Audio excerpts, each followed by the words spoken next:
Hi everyone, it's Monica, and welcome back to Tailor-Made Cards for You. Growing up in Southern California, I had the opportunity to attend Disneyland during the Christmas holiday season on several occasions.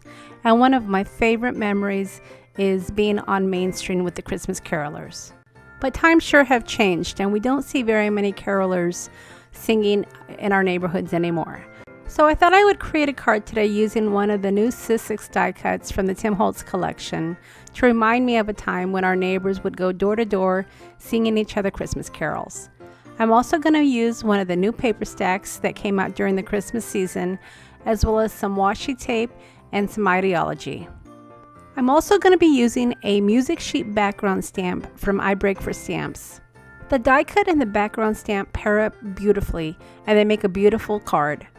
I'm also going to be introducing to you a new product that I recently received. This is the 3-pack of the metallic distress crayons.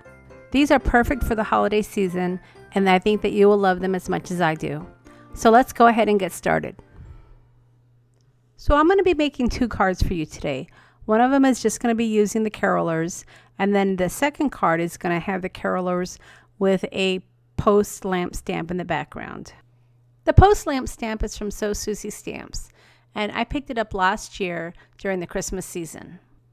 So to trim down my paper, I am using my Holtz guillotine paper trimmer. And what I really love about this paper trimmer is the grid lines on this. The paper trimmer is small enough so it fits right on my desk.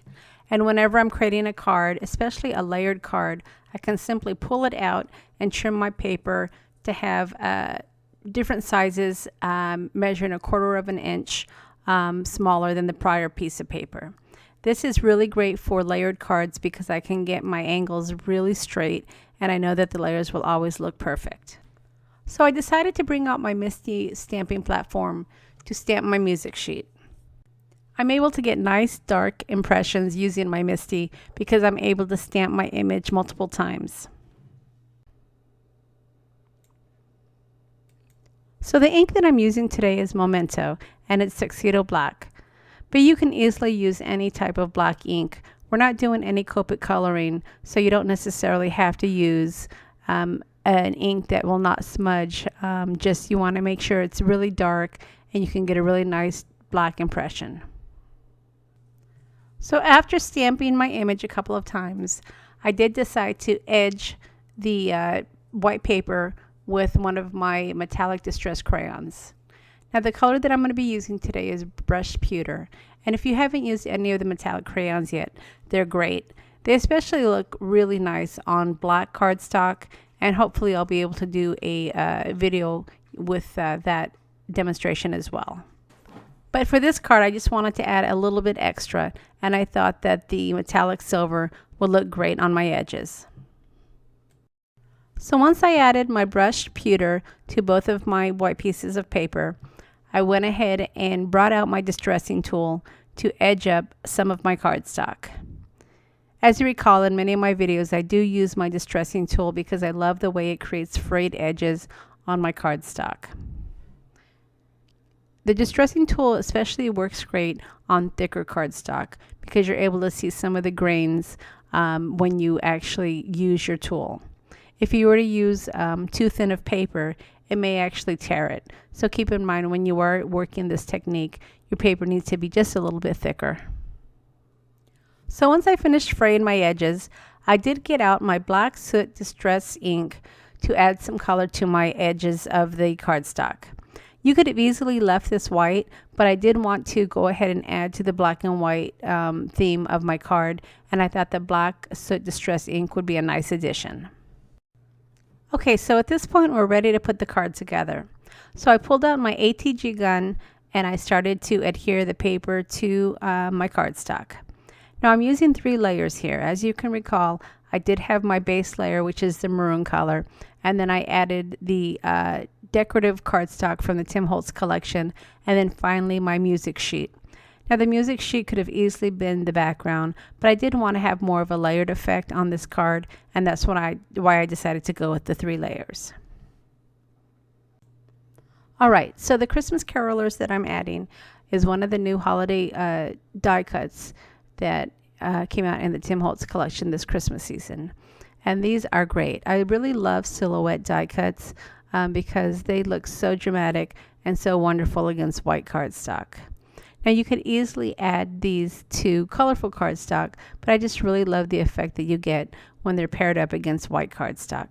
And this music sheet just works nicely with this set. Now there was a couple of ways I could have gone with these carolers. I think if I just had glued them down straight onto the music sheet, it would have looked great. But I decided to go ahead and use some foam tape just to give it a little bit more depth and a little bit more texture. So once I had them in place, it was time to add my sentiments. Now I went a couple of ways with this as well. As you see, I had my quotes out to the left, but I thought that the quotes would get lost on my music sheet. So ultimately I decided to go with some of the quote chips from the Tim Holtz collection. The reason I decided to go with the quote chips is because they had some of the chips that were actually beginnings to songs. One of them was Joy to the World, and then the second one that I used was Tidings of Comfort and Joy. Those were two great quotes that fit nicely to my music theme. Alright, so as I indicated earlier, on my second card I decided to add a lamppost to my background. This is also a silhouette stamp, and it's from the So Susie collection that I received last year as one of their design team members. The lamppost is always a great addition to Christmas carolers, and it works as a great background. So to make my lamppost look a little bit more realistic, I decided to take one of my distressed crayons to color in where the light would be shining through the lamppost. The color that I decided to use was Squeezed Lemonade, I believe, but I think mustard seed would work just as well. And then the final detail I needed to add for this particular card was my quote chip. So once my card panel was completed, I went ahead and adhered it to some white cardstock, and my cards were complete. So I hope that you've enjoyed my process today for putting together my 2 Christmas cards using the background stamp from My Break for Stamps, as well as the die cut from the Tim Holtz collection, the Christmas Carolers. As always, I will leave a list of all the products that I've used to create these cards, along with the links to the stores. If you've enjoyed the video, I'd sure appreciate a thumbs up, and feel free to leave me a comment. I always enjoy reading your comments. If you haven't subscribed to my channel yet, don't forget to hit that subscribe button before you head out. Alright everyone, thanks for stopping by, and we'll see you again next time.